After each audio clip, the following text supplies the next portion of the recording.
NATO expansion, perhaps more industrial cooperation, but that there's also limits to growth.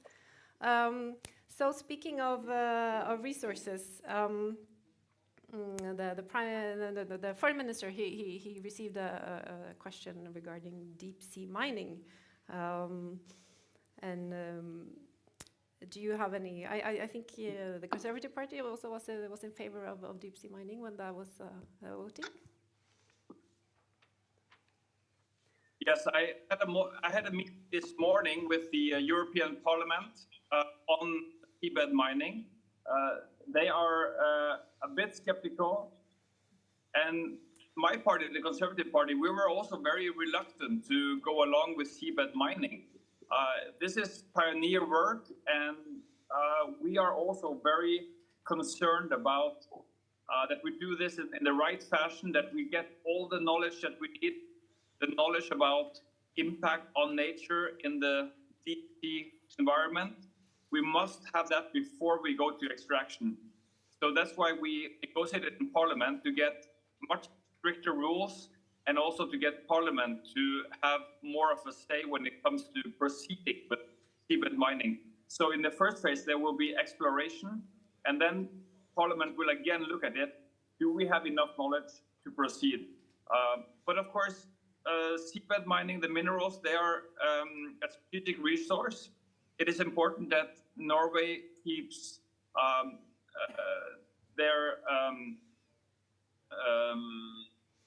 the management, a sovereign management of those resources. But I don't see a big problem in other nations being interested in those resources as long as they abide by the international rules and by Norwegian rules when it comes to the Norwegian continental shelf.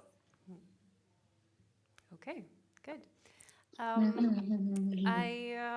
I know that you are quite busy, so you have to hasten on, but I think we will open up for 1 or 2 questions from the audience. So if you want to ask Mr. Thorheim a question, now's your chance. Please raise your hand. No one? Okay. Well, then, thank you, Bård Ludvig. Thank you so much for joining us online, and next time in person. Yes. Thank you so much. Thank you. Good luck with the conference. Good. Okay. So then we began with Norway, and we will take one step, well, both within the Arctic and a bit outside the Arctic. Speaking of the EU and Europe, we have very lucky, thank you, Marianne Koenig, that you could join us online. You were the first EU ambassador for the Arctic, and now you're an associated fellow at the Egmont Institute in Belgium. And also we have Andreas Raspotnik with us here. Should be a familiar face to everyone at the conference. And you're with the Nord University and Fridtjof Nansen University, and where are you not? Well, okay.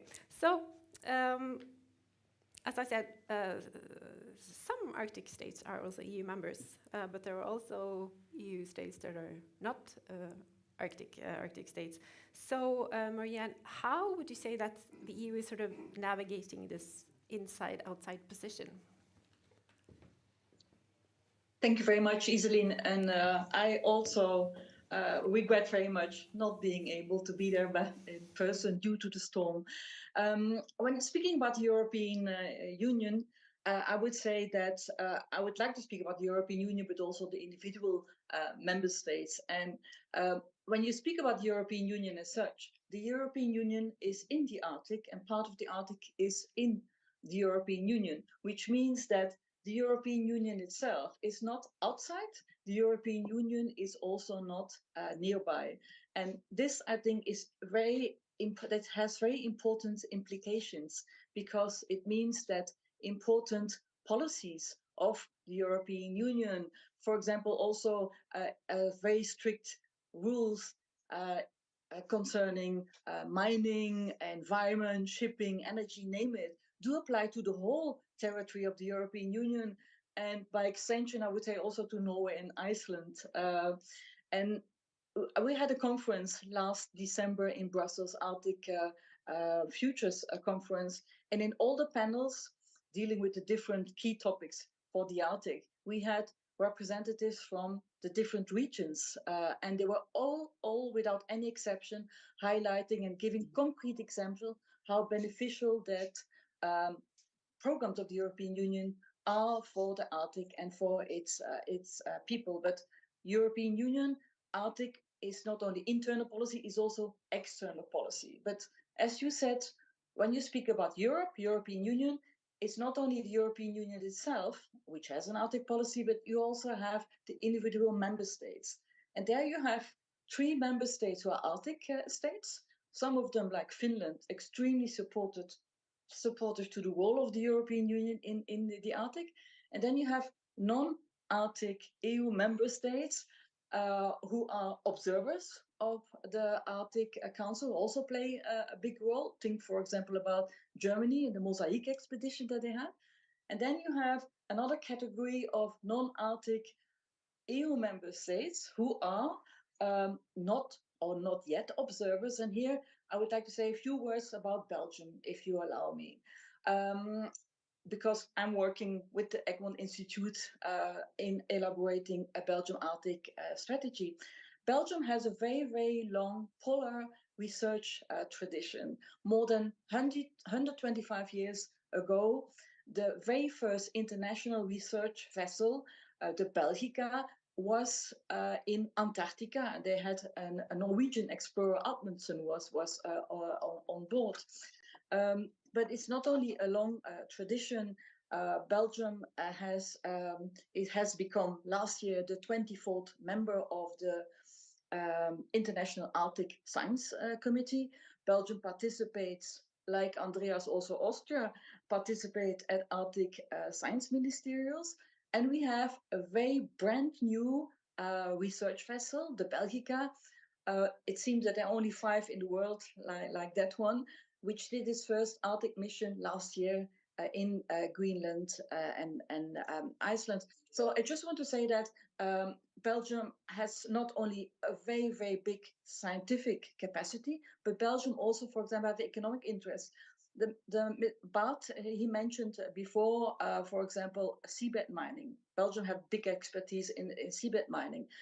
Belgium is the first world producer of wind turbines, which very strong connections with Norway and Finland. And I will not go on, Iselin, but I have a long list which I could mention just to know that you have the European Union, which plays a big role, but you have also the individual who contribute to also, I would say, the well-being of the Arctic in its own interest, but also the interest of the Arctic itself.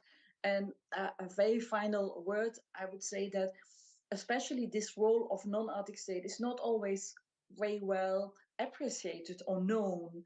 And especially in the very turbulent world we live now for the moment, geopolitics is even more important to be able to count on their cooperation to face all the big and address all the big challenges of the Arctic.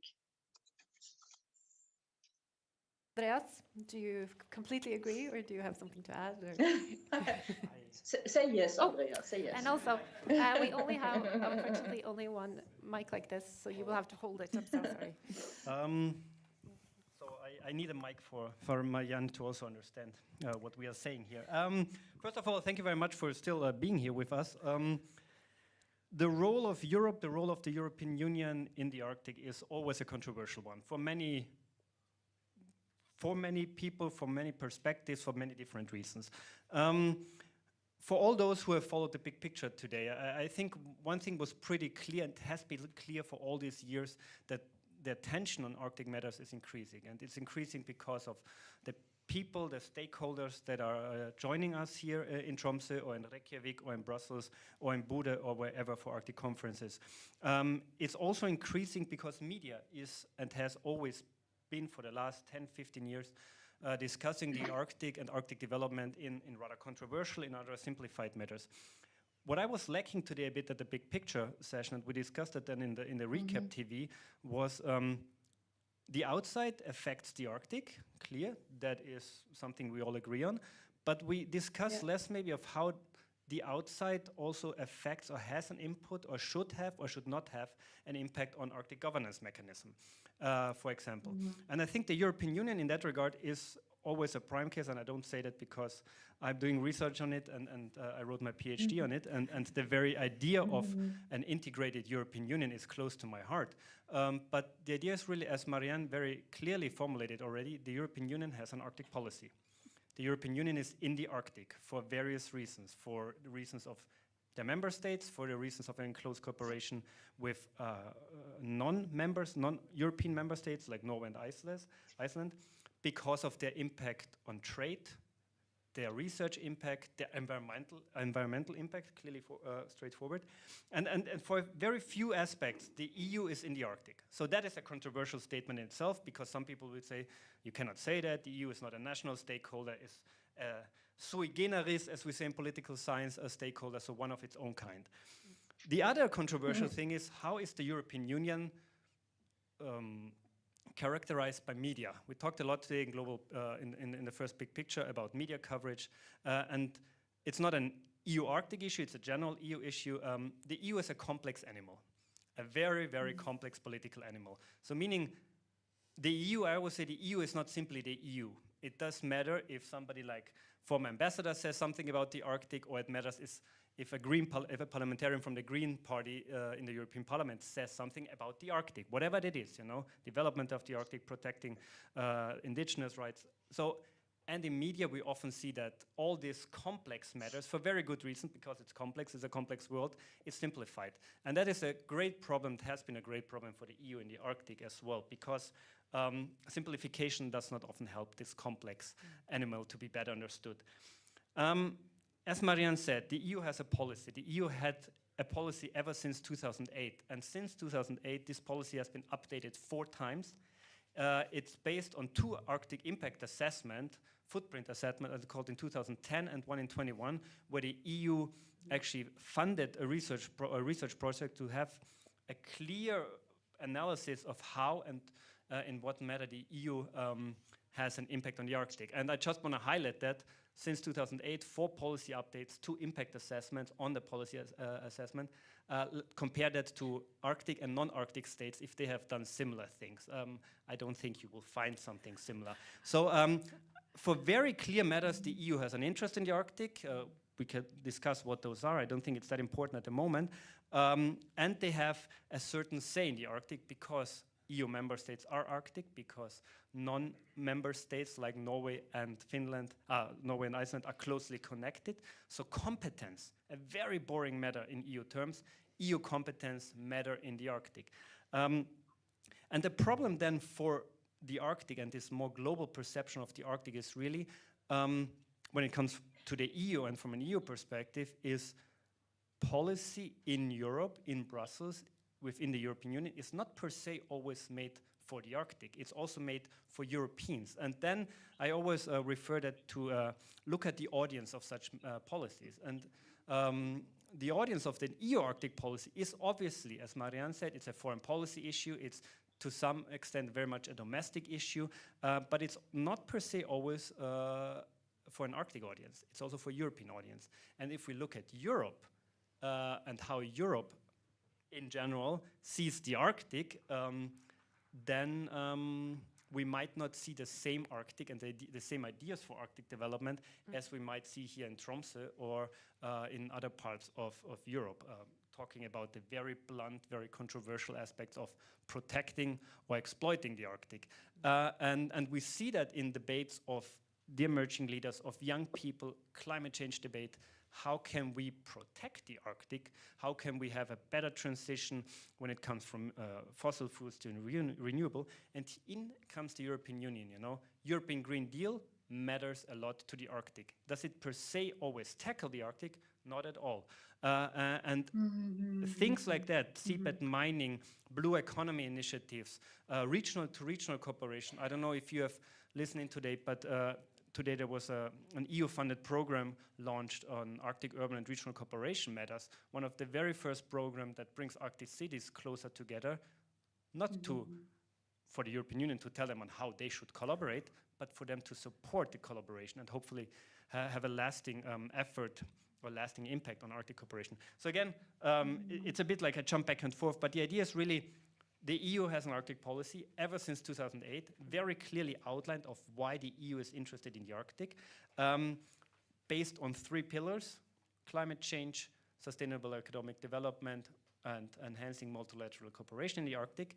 But, and that's clear, always to support the Arctic states, which are partly European Union Arctic states, but also closely connected friends and partners and former, let's put them partners, that might be in the future. So Good, but back and forth. if I can jump in on the third pillar, enhancing multilateral cooperation.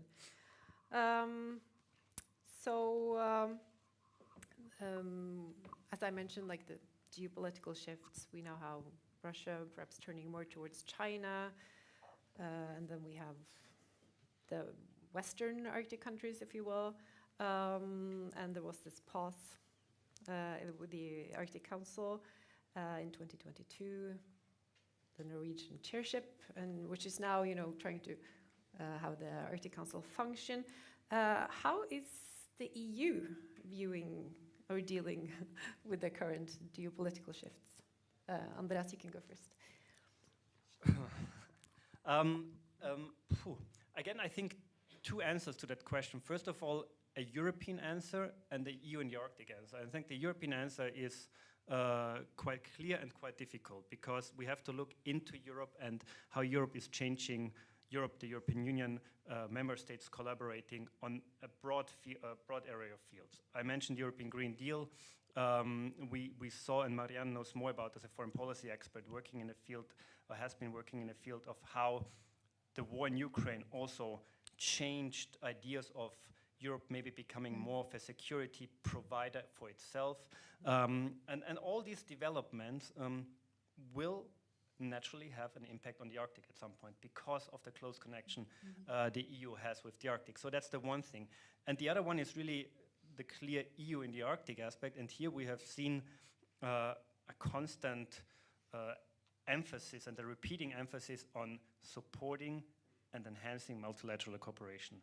Again, it's not like to take over any mechanisms, but really supporting it. And for example, that local mechanism I mentioned previously, city-to-city cooperation, is really one of those efforts.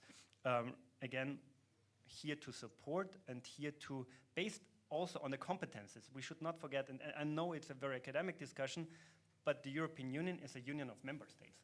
And the supranational entity, the European Union, can only act if the member states allows them to act.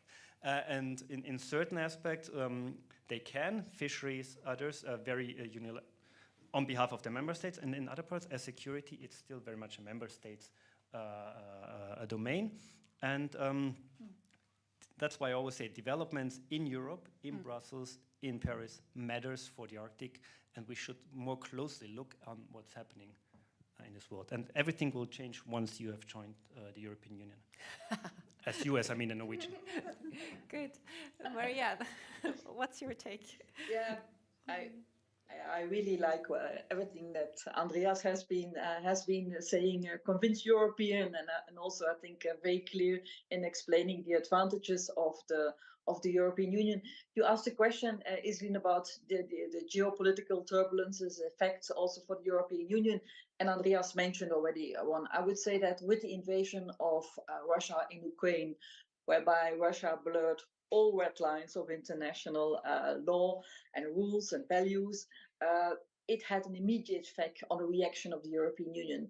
It affected, in the first place, the whole energy discussion in the European Union, energy security, which was very much affected because before that, more than 40% of energy, gas, and oil imported in the European Union, and some countries even 100%, came from Russia. So the European Union, and sometimes they can act and react quickly, which was the case here. They elaborated a program which is called Repower Europe to reduce the independence, to stop oil and gas coming from Russia. We still have, of course, oil and gas from Norway, although I will always remember that Norway was quite upset when the European Union issued its policy, Arctic policy in 2021, saying that fossil fuels should stay in the ground. But I would say, in the first place, energy sector was heavily affected because we needed energy security. Another major impact was on security itself.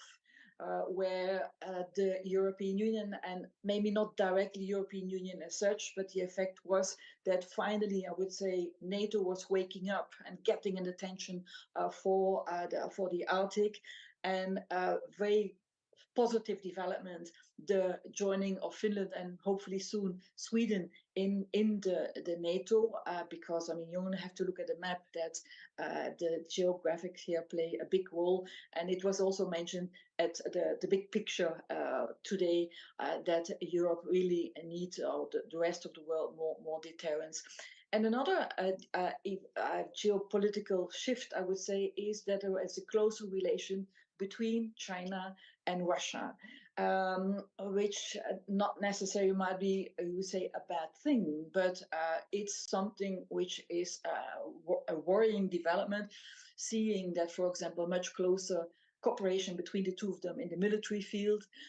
China is simply exploring, I would say, the weaknesses of Russia by reinforcing its position also in the Arctic. Now, how are we responding as European Union? I mentioned in the energy field that we did, but only last week, for example, the European Commission adopted a kind of guidelines, new initiative, strengthening the economic security of the European Union by, at the same time, we want to keep up an open trade and investment and research for the EU economy, but we want to also to protect our own interests. So there are many reactions, but I mean, it was a major impact that the recent developments had. The geopolitical turmoil has really a major impact on the European Union and its actions. And thank you, Marianne, for bringing up China, because that will take us smoothly into the next panelist, my colleague Gøril Heggelund. Gøril Heggelund is a senior research fellow at Frydenlund Institute, and you've been working for decades on China. Yeah, I think she's probably the person in Norway that knows most about Chinese politics. Yeah, I'm not flattering, this is true. So, Gøril, this is a question that comes up again and again and again. What does China really want in the Arctic?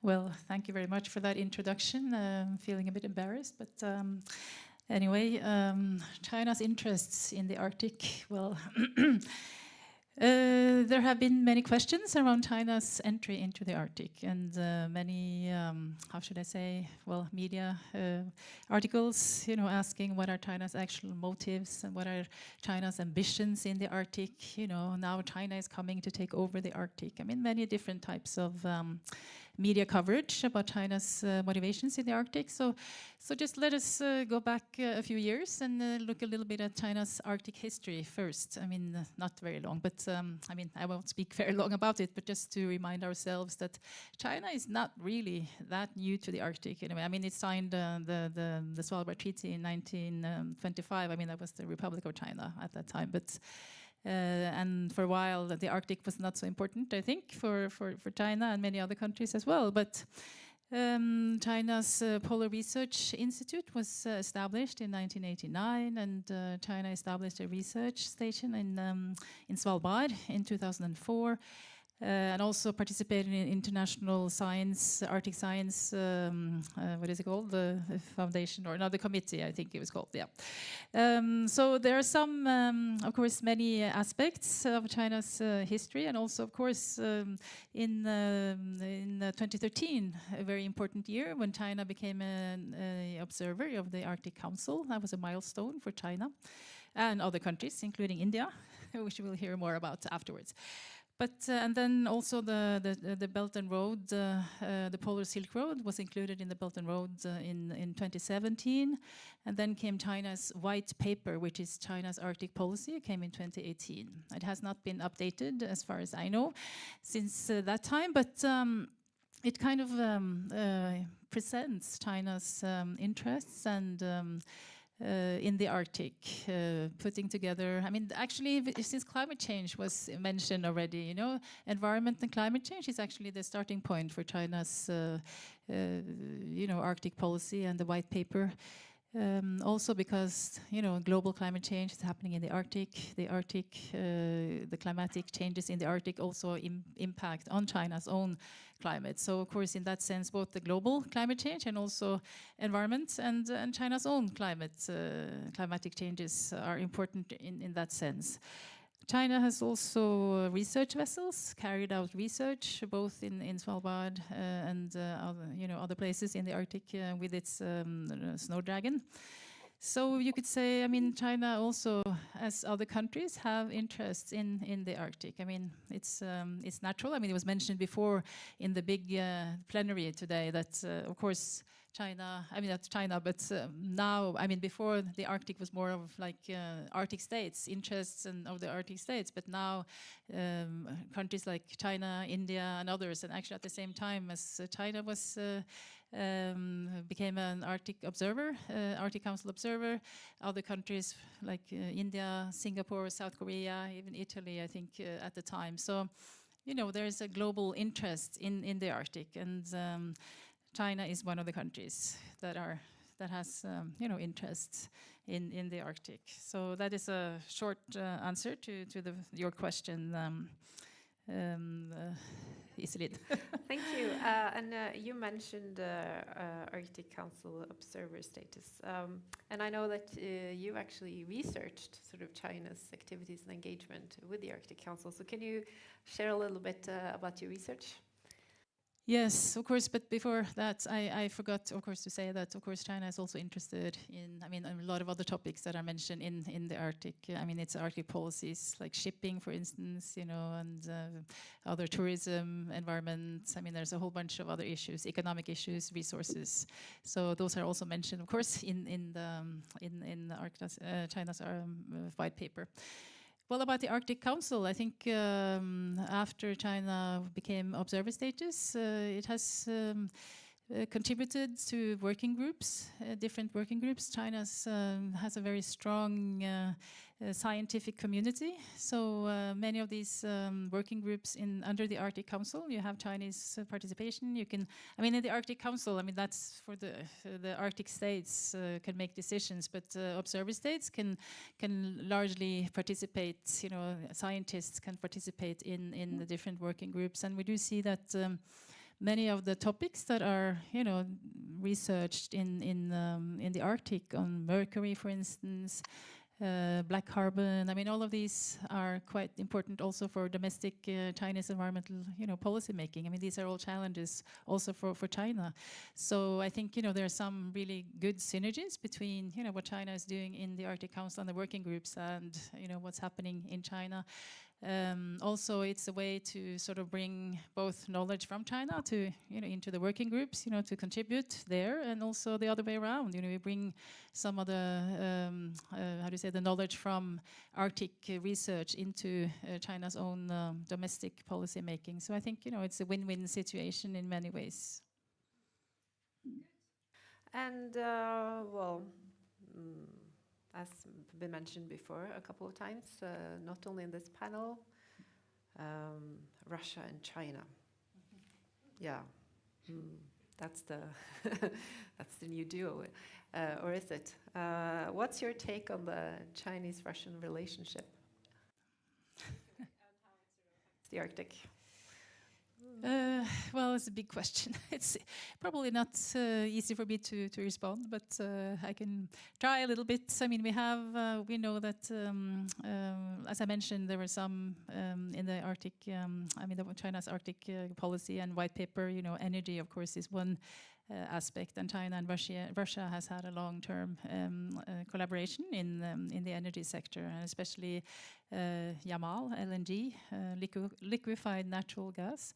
So that's one aspect. I mean, it's a good relation, I think, between China and Russia somehow. But I think it's more complex than it looks like. You know, in the media, you know, we see the photos of Xi Jinping and Putin raising glasses and smiling and all that. But you know, it's a bit more complicated, I think, and we did some research about, you know, potential collaboration between China and Russia in the Northern Sea route, between, well, in maritime cooperation. And we read both many articles, both in Russian. I didn't read Russian, but my colleague does. So, and I was reading, you know, the Chinese side, and actually there's quite a few points on you know, distrust, I think, between, you know, Russia and China somehow. You know, it's also historic maybe, but you know, that Russia would need funding from China. China is a bit, you know, it's richer now and good economy, second largest economy in the world. Russia needs, you know, to upgrade their harbors. You know, if you want to go the Northern Sea route, you want to go there, you know, you need to go into the harbors, and you know, they're old and equipment is bad, so China can contribute, you know, with technology and funding. But then, you know, Russians would ask, this is from the articles that we were reading, that the Russians would say, oh yeah, but what does China want back? You know, does it want more say in the Arctic? And that is a big question, you know, what will happen? And as you said, because Russia is much more isolated now because of the, you know, the war in Ukraine, and has turned towards the east, as it's called, and turned, you know, towards China in many ways. But we see that China is in a stronger position now than Russia, and especially, well, there are some examples. You know, China is, you know, they're discussing, for instance, the Siberia Power 2, for instance. I mean, there has been expectations for a long time that there will be an agreement.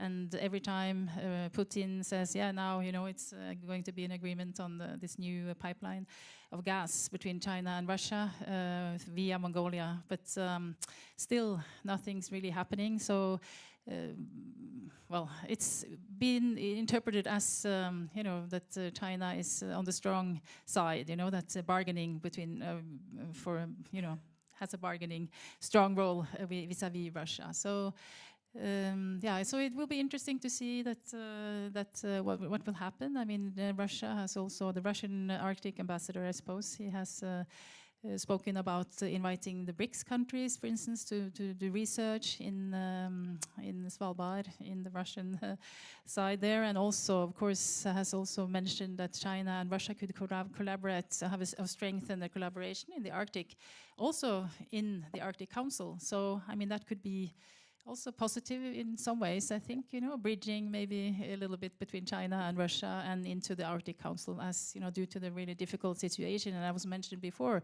today that, you know, the big portion of the Arctic is actually in Russia. We need to know data from Russia. And now I think my time is up. Yeah, no, you're fine. Okay. Well, we saved the best. Whoops. We saved the best for last. We are very honored. Sorry, Andreas. We are very honored that we have the ambassador of India to Norway join us here on stage today, Mr. Aquino Vimal. And I understand that you also spent some time in Beijing. Yes? Well, so we heard from Gøril that China released their Arctic policy in 2018, and India did so in 2022, March. Am I right? Yes. So, well, I pose the same question to you. What does India want in the Arctic? First of all, thank you for inviting me here for this panel discussion. And you started off with the India's Arctic policy, and so I think if you read the India's Arctic policy, you will understand what India wants to do in Arctic. So in March 2022, we came up with this Arctic policy, which had 6 pillars, and it kind of goes from one logic to the other, that what we want to look when we are in Arctic. So you may have to go back a bit more about to understand this, because if you see the Indian subcontinent, one of the major climatic phenomena which impacts us is the monsoons. And this is a topic of interest in India for decades, and if not decades, you can go further back.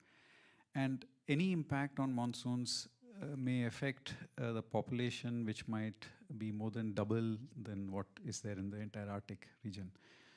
We are looking at maybe 700, 800 million people, or if not the entire Indian population when it comes to food production, food security. And added impact of that is, of course, the supply of export of food from India, and the issue of global food security.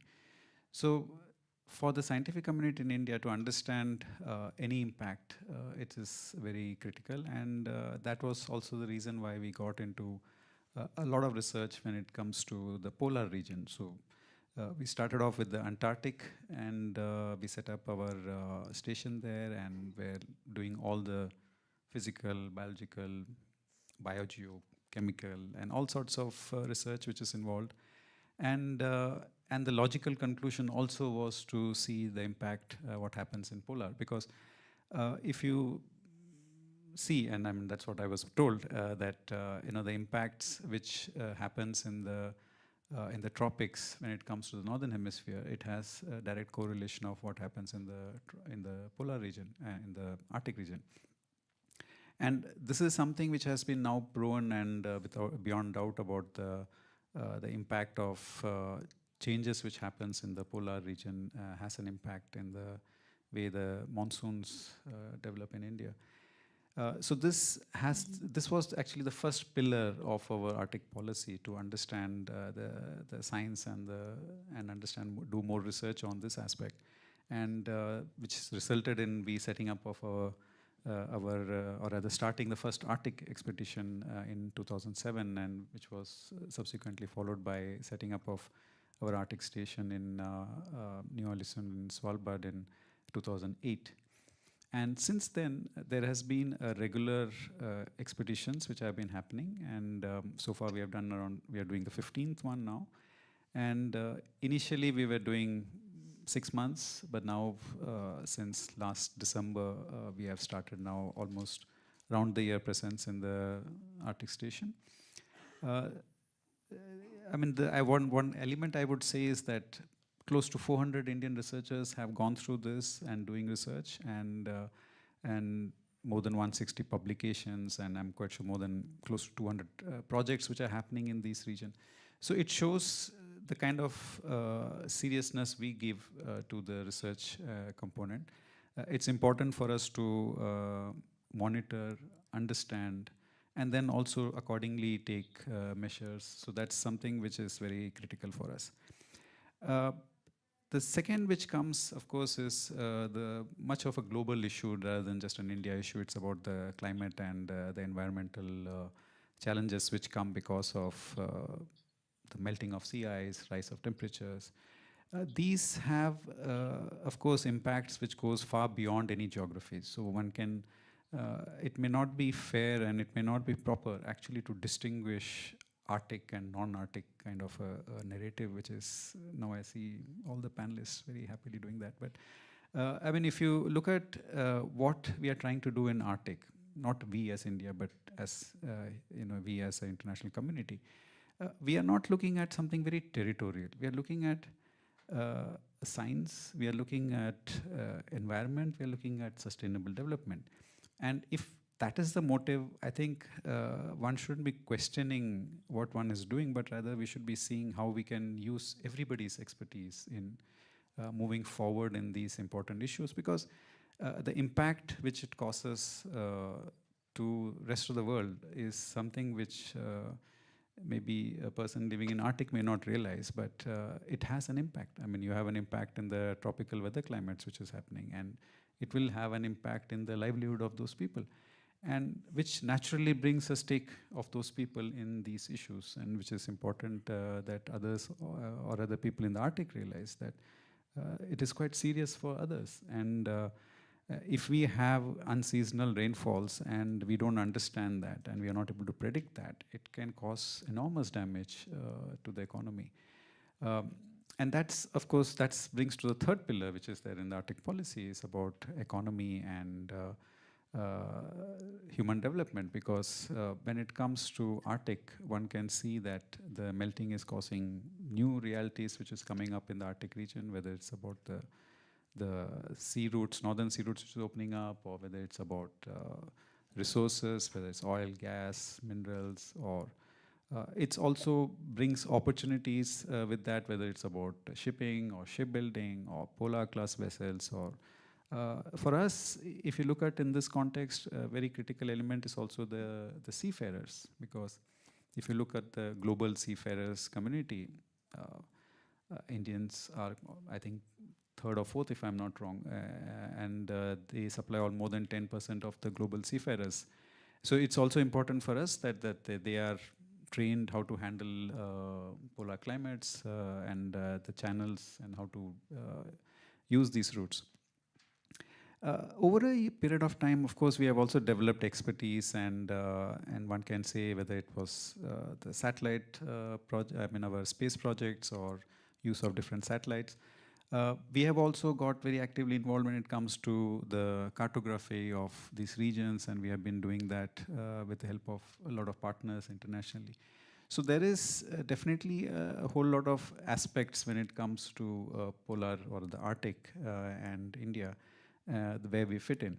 And that is also the next pillar when it comes to international cooperation and Arctic. And there are, of course, a lot of international treaties and agreements which may have an impact on the Arctic, and it may not be just something specific to the Arctic region, but of course much larger one, even if when you talk about environment, when you talk about maritime, and when you talk about meteorological.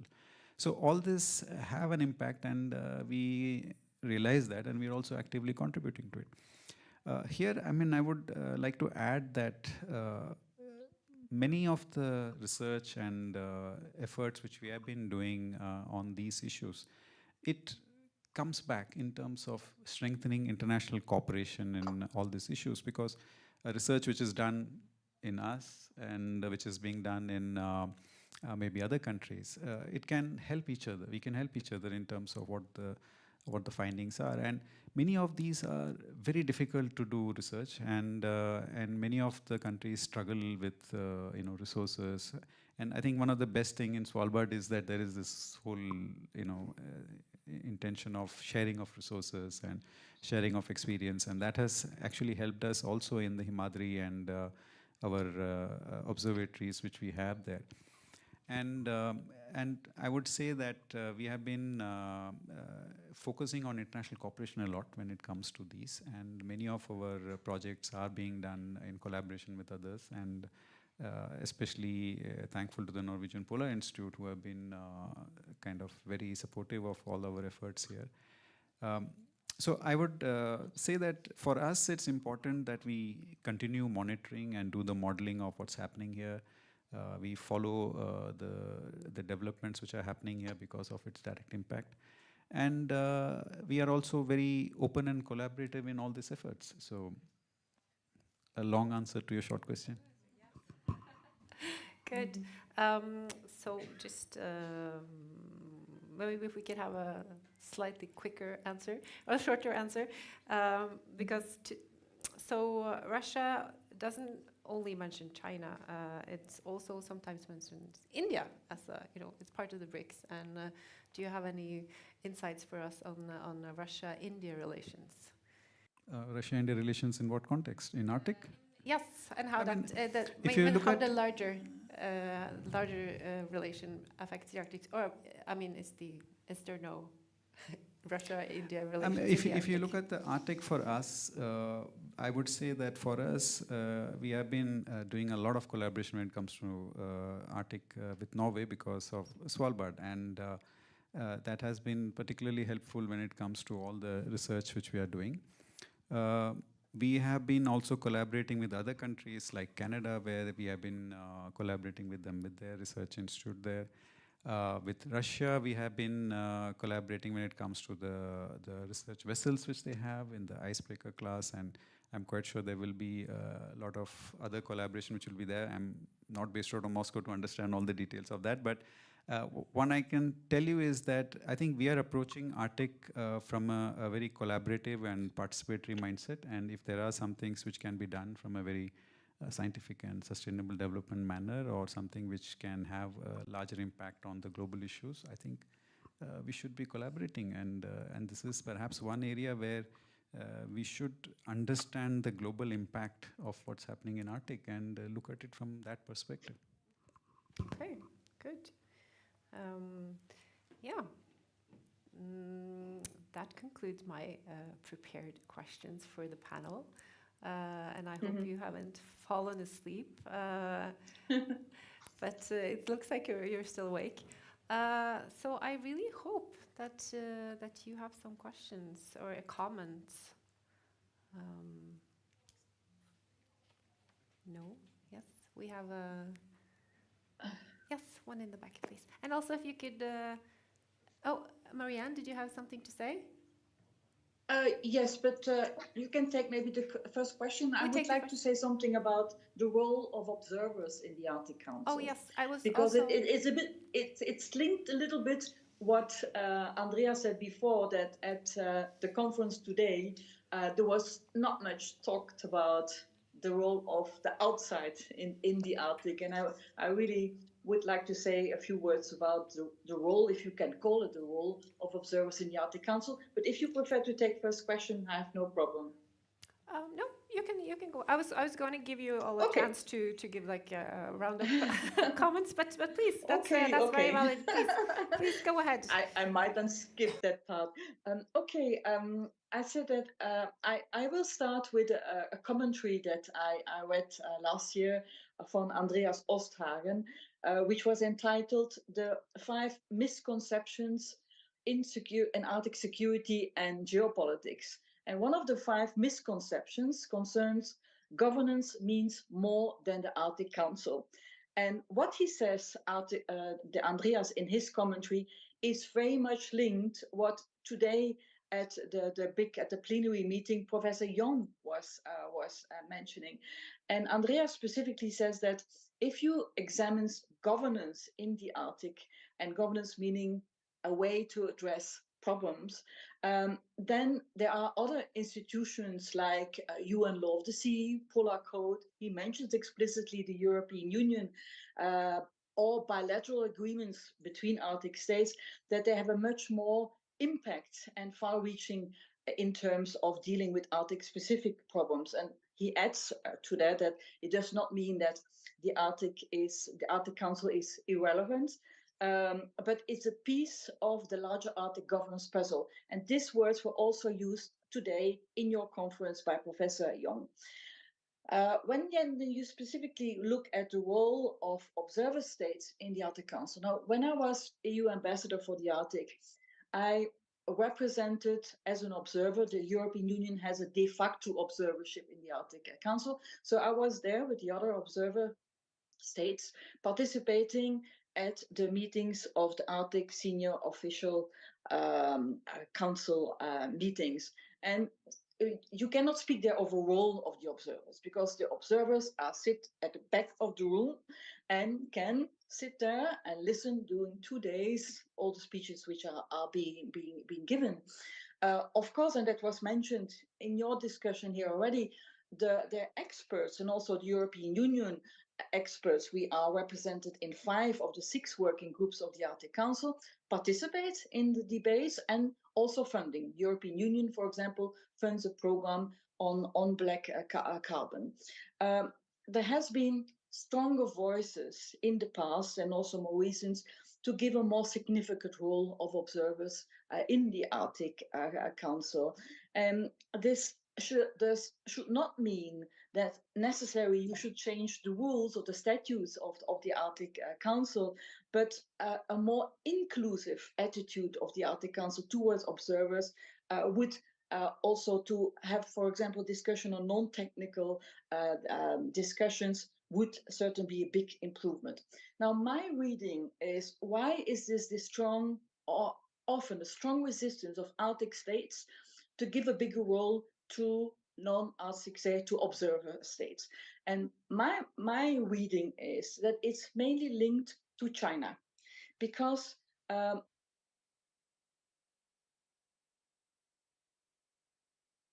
immediately flashlights are going up. I said, wait, watch it, China. China want to use the Arctic Council to have a bigger role in the Arctic. Now, everybody knows that China does not need the Arctic Council to play a bigger influence in the Arctic itself. But what is being done to put all the observers or non-Arctic states exactly in the same basket? And I think that minimizing or not recognizing the importance of observers or other non-Arctic states is really a wrong attitude. And a final word, Iselin, I read an article of Evan Bloom, who's well known in the Arctic family from the US, from the Wilson Center. And he wrote an article, a beautiful article, titled "The Rising Importance of Non-Arctic States in the Arctic." I can really recommend to read it. And a few points he mentioned. He said that a more inclusion of non-Arctic states in the Arctic would be an added value for the region. And also there is a need for higher transparency and meaningfulness of observers in the Arctic Council. So, I mean, it's not only a Belgian who is saying this, that there should be more influence of observers, but also, I mean, the US is also an important Arctic state. Yeah, thank you, Marianne. That was very good that you intervened and made your remarks. So, yeah, do you have any? I think we will actually, if you have comments or questions pertaining to this, the role of observers, then we will take that. Do you have any comments in the panel? Should, and now we're on the sort of the normative. Yes. Okay. Then we allow for the question. Please also state who you are. Hello, thank you for some very good presentations, very interesting. My name is Aaron, I'm from the NATO Center for Strategic Communication in Riga. So I have two questions. One for the left part, where you talked about EU and the perspectives for the EU. So back in the days, there was this whole discussion of the Club Med countries, the countries down in the south coming a bit together. Should we look into having a Club Arctic going in the future of European EU countries, non-EU countries having more aligned agendas? That was my first question.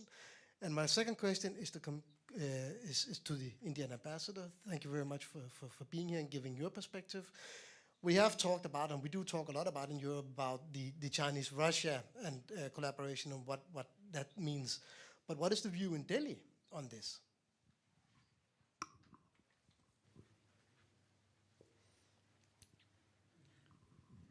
I mean, seriously, to understand this question, I have to understand the context what you're asking, because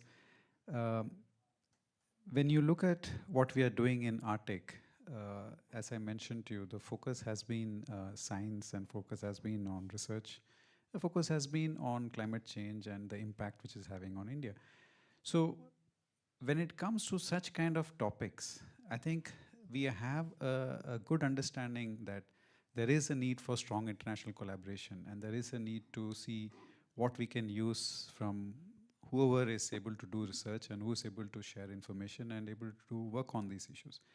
So I do realize the whole panel is drifting towards a certain geopolitical kind of construct here, but one has to actually look at what we are trying to achieve when we have an Arctic Council or when we have an Arctic issue which is being discussed here. Now, many or almost all the issues which are being discussed here are of global nature, and it has a global implication. And it is, yes, relevant for the Arctic states because they have people there. So you have a situation where you have 5 million or more who are living here will have a direct impact of what's happening because of all the environmental changes which are happening. So yes, it's a question of sustainability for them. But it also has a much larger impact on other countries and other parts of the world, and that is something which one has to understand. So the geopolitical context is something which I'm still fail to understand here in this conversation, because one has to understand what are you trying to drive at when you make this question. Is this question related to environment? Is this question related to sustainability? Is this question related to what we want to do as an international collaboration? Or are we getting into a territorial issue here, or something more than that? I think it's important to articulate first what is the concern. Then I think we'll be in a better position to answer those questions. So to put two countries together and say, what's your opinion? I mean, I don't know what you expect, because I mean, I can put 3-4 more countries to it and say, okay, what's your opinion? I mean, is that how the questions are? So I think we need to articulate what we want to achieve in this context, and then perhaps look from there where we can move forward. So that was a direct question which was asked to me, so I'll pass on to others who want to answer the European Union question. Yeah, I want to thank the ambassador, because I think you raised a really important topic, not only for conferences, but for also articles we write as academics, as journalists. Is really like the topic of this panel is a global Arctic, navigating new reality. So let's focus on the global issue. And I think you raised some very important points. It's like, first of all, what are the global interests? We're always talking they are increasing. What are they? Like, very specifically, is it the tourists? Like, the first time I came to Tromsø was in 2010. I lived here for a year. It was tiny then. And now if you come to Tromsø, there are plenty of tourists here, plenty of direct flights from all over Europe to Tromsø. And that is a growing interest in the Arctic. Is that good or bad? I think it depends on who you ask, if it's good or bad. The other end, what does it really mean, a growing interest? I mean, when we look at the conference here, you have discussion about lack of funding, lack of people, lack of investment.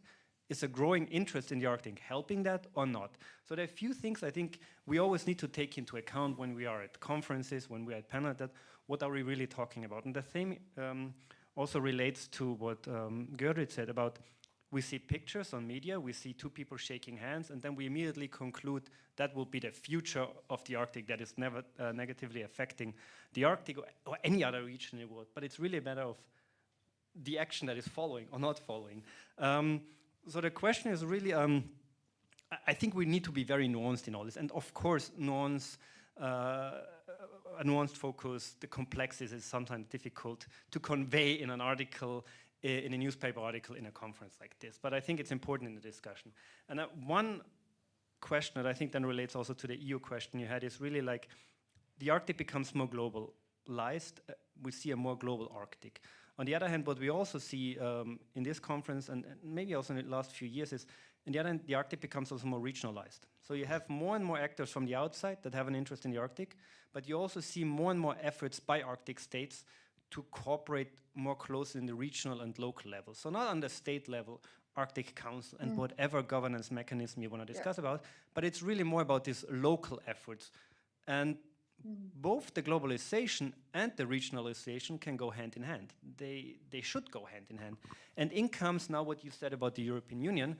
I mean, Europe is based on the idea that you don't wage war anymore between European regions or European countries, you know. And one key effort of that is regional cooperation between a region in Austria and the region in Slovenia, where I'm from, or a region in France and the region in Germany. So that regionalization effort, there's a lot to learn from outsider that could be brought in the Arctic without always saying, oh, the outsiders always bring negatively influence what we have here up north. So my point is really, and that comes back to the EU question, you had a Club Arctic or a Club Med. It's not about coordinating the policy, it's not about Brussels coordinating the policy of the various member states when it comes to the Arctic, but I think more interest from member states that are not currently interested in the Arctic, be it, I'm originally from Austria, be it Portugal, be it Spain or whoever, you know, it's not harming, it can only help Arctic development if you also follow the logic of the ambassador. And of course, there are always nuances, and you can go, oh yeah, here we more see Arctic states cooperating, here we need the support, or we want more support from outsiders. But then again, that's a different story. So that is my rant. Sorry. Sorry, I'm grabbing the mic here just to add a few words, because I think these are really important questions that you were raising, and also Andreas, you were talking about, and about also how do you call it, nuancing a little bit the picture of some nations' entry into the Arctic, for instance. I mean, for instance, China, right? I mean, it's important to try to understand what's happening, and because I think, I mean, geopolitics, it's hard to not look at geopolitics somehow, especially after Pompeo's speech in 2019, when he was kind of criticizing both China and Russia very severely, I think, and people were kind of shocked, you know, about. But after that, it seems, you know, geopolitics kind of, or maybe before, I don't know, but at least after that, you know, kind of moved into the Arctic somehow, and everybody is kind of suspicious about what's going on, you know, from big nations. And I just wanted to say also that in China's Arctic policy, I mean, Russia is not mentioned at all. I mean, China wants to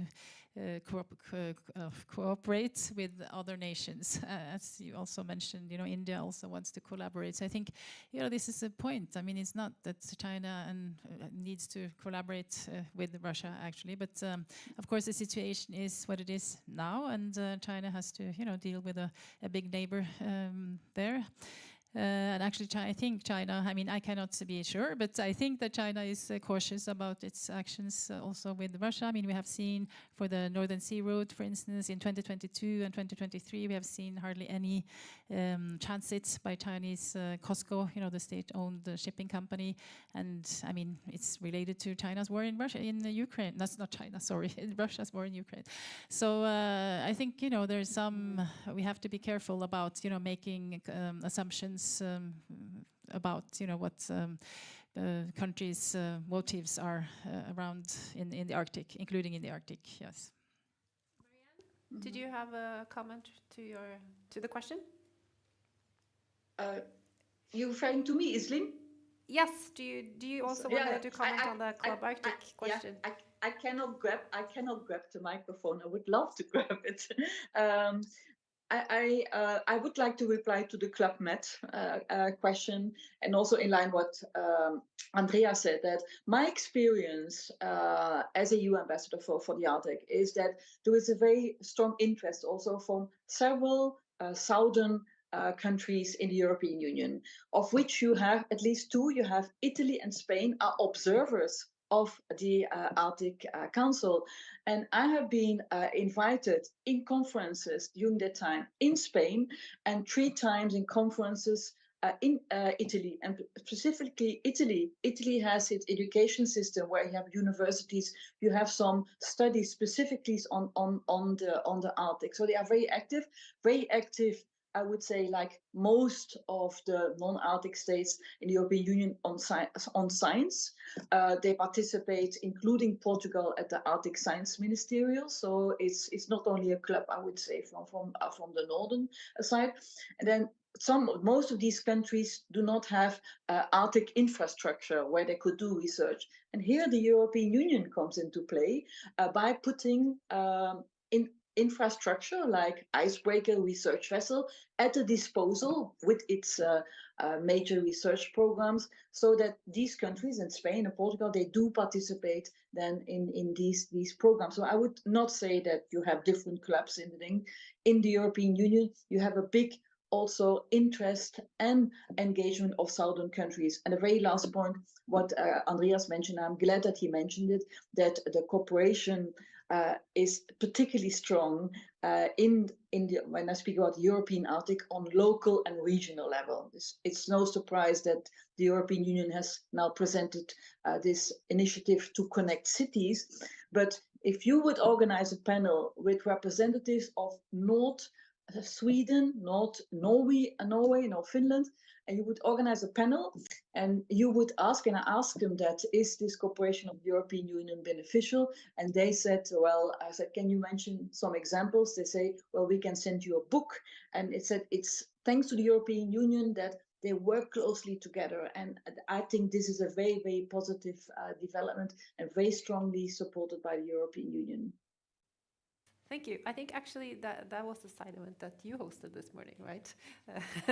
That showcased the contribution of the European Union. Sir, in the back, you wanted to ask a question in the beginning, so please go ahead. Thank you. David Herboy from the U.S. Coast Guard. Question for two of the panelists. One, about China. It's made it seem very pragmatic, the interest of China in the Arctic. Can you speak then in that context of the increased military activity we've seen, as particularly over the last couple of years, and how that fits in your pragmatic explanation? And then for the ambassador, you spoke a lot about science. Could you talk about India's possible resource interests in the Arctic? We also had another one raising their hands, or maybe two. Yes, please. I think. Do you want all the questions at once? I think because.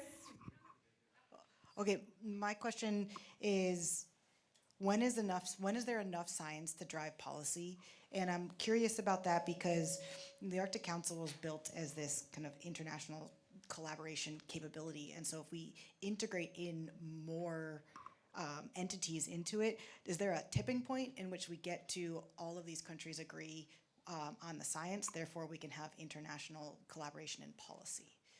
So, State your name and affiliation. Carolyn, and I work for Alaska Command. Alaska Command, thank you. Were there anyone else? I think I saw a hand. No? Okay, good. Yeah, we need that mic. So I have one question on the resources. So one of the pillars of our Arctic policy is on economy and human resource development. And this one has a strong component because if you look at the impact of the Arctic, and one can look at the climate, which I mentioned, but then if you look at the living resources and the non-living resources. By living, I would mean the fisheries, because of what's happening in the warming of the temperature, that you have all the fish stocks from the mid-Arctic Atlantic going up further, and the more fishing happening in these regions. Now, we are not majorly into these regions when it comes to fishing, so I will leave that there. Then when you come to the non-fish living resources, that's something like you have the oil, we have the gas, you have the liquid gas, you have the polymetallic nodules, and you have all those which are now opening up purely because the sea ice, which is rapidly reducing in size, with some kind of projections which say that we might be having almost no sea ice during the summers by 2050, which opens up a whole lot of areas when it comes to resources and also challenges when you look at when you see the permafrost thawing and the impact which will have on the flora and fauna, and maybe new diseases will come up, or one doesn't know what's the impact. So the resources is something which will, I'm quite sure sooner or later there will be international agreement on how to handle them, because there are clearly laid down procedures and international law which deals with when it comes to the exclusive economic zone and when it comes to such deep sea resources. And I think we are at this stage where we need a much greater collaboration to understand these impacts. And that is why when I was saying about science and research is that if you are going to get into a stage where you are going to have a much larger impact, to say, give a small example. I mean, if you're seeing the Northern Sea route being opened up, it makes perfect economic sense. It reduces the distances for some of the countries if they're going to export or move their goods by almost 30–40%. And that's, if you look at that, I mean, purely from a very kind of a basic textbook kind of analysis, you will see that, okay, your costs are gone down, your fuel consumptions are gone down, your carbon footprint has gone down. Well, it's in that sense very practical. But then you'll also have a situation where, okay, can you do it? Do your ships are your ships capable to do it? How do you do it escorted? Do you do unescorted? Whether you have challenges of, whether there are enough places where the ships can dock, and so there's a whole lot of issues which will come up. For us, if you look at the Northern Sea Route, may not be of that relevance because of where we are located and how the cargoes move from our part of the world. But then it will have an impact when it comes to global shipping tracks, which I mentioned briefly. I don't want to repeat it, about the seafarers and how these shipbuilding are being made, and maybe Indian shipyards might get into this and say that, okay, let's build Polar class ships. So there will be an impact on economy because of the resources which will come up. And this is something which I would say is one has to anticipate. And I think a larger challenge now is to understand, is it going to be a very simple thing to just flip from one to another? Or will it have a much larger impact? And that is where it's important of more larger collaboration, more joint research and working together in all these issues. So I wouldn't be able to anticipate what's going to happen in, say, 2030 or 2040 or 2050. But I think what is important to anticipate is that we are going to have a considerable change in the way Arctic is currently, the way we see that it's all ice, but may not be the same, maybe another 20, 30 years. And will that have an impact is something which we have to understand. Thank you. Okay, so I will try to respond to the, was it the US Coast Guard? I don't think I'm pragmatic attitude, but we're trying to, you know, analyze documents from China, what China is doing. I mean, what we're talking about around Svalbard, you know.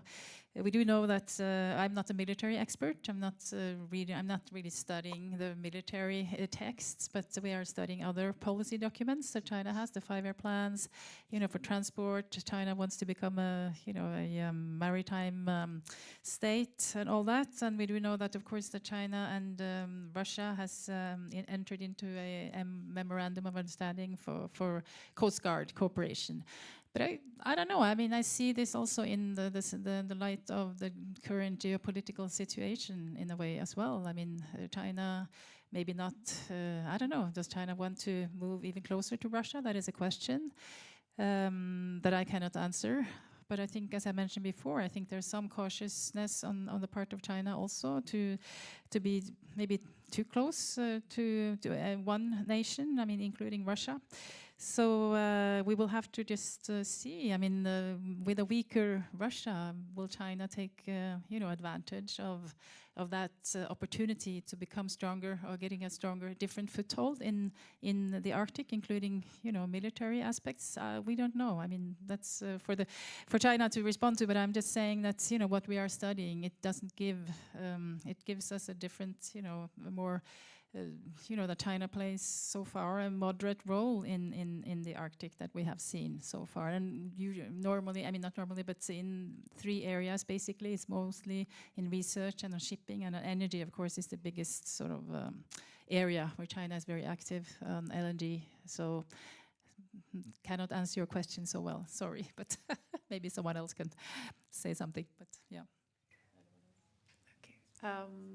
Andreas, do you want to comment on when is there enough science for policy or research? I don't know if I can. When is there enough science?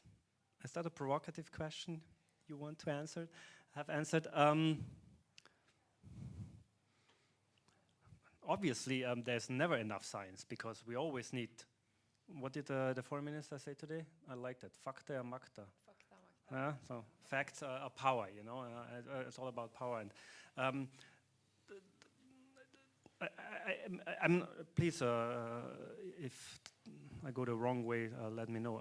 I think the question relates a bit more like, do we have more external Arctic actors, stakeholders being involved in the Arctic governance schemes? For example, the Arctic Council, which is very much based on science. Cooperation, will that change the setup? Is that something where you go to?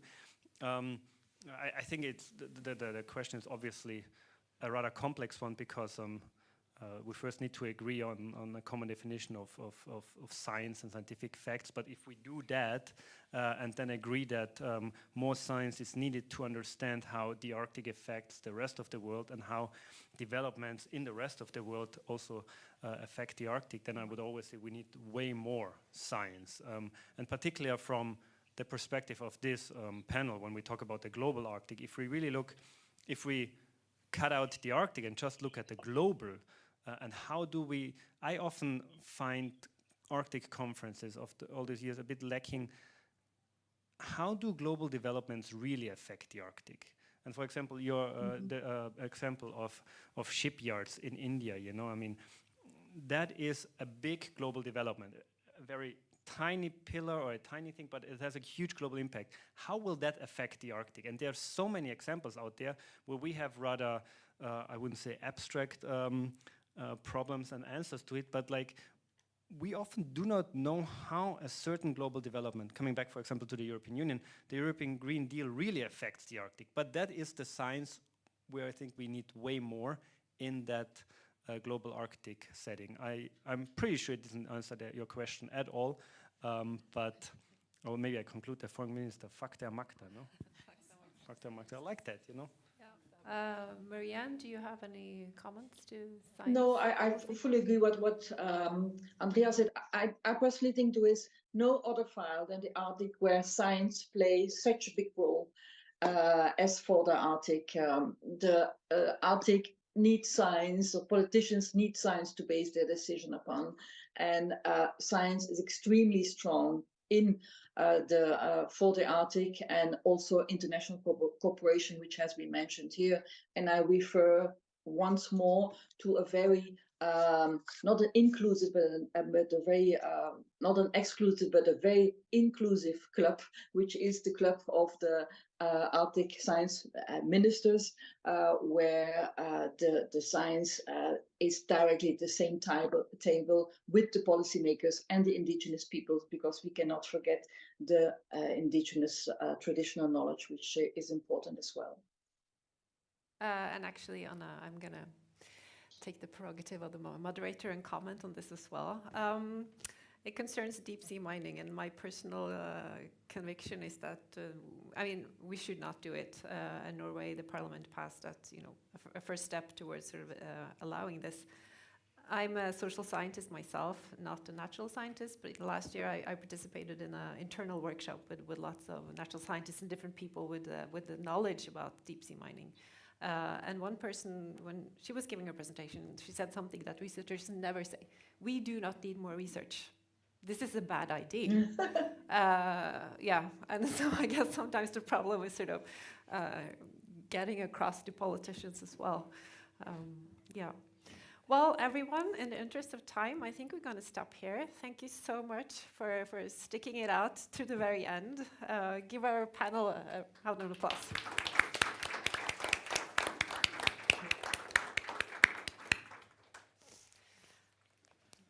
Oh, yes, and a little shameless publication from my colleague. If you're interested in more geopolitic talks, where is it? Do you remember, Andreas? The Pabinar? The Pabinar? Yeah, in the old brewery. The old brewery. Former brewery. Old former brewery, and it starts in 5 minutes. Yeah, it's a Pabinar. So if you're interested in that, please join. Bye-bye.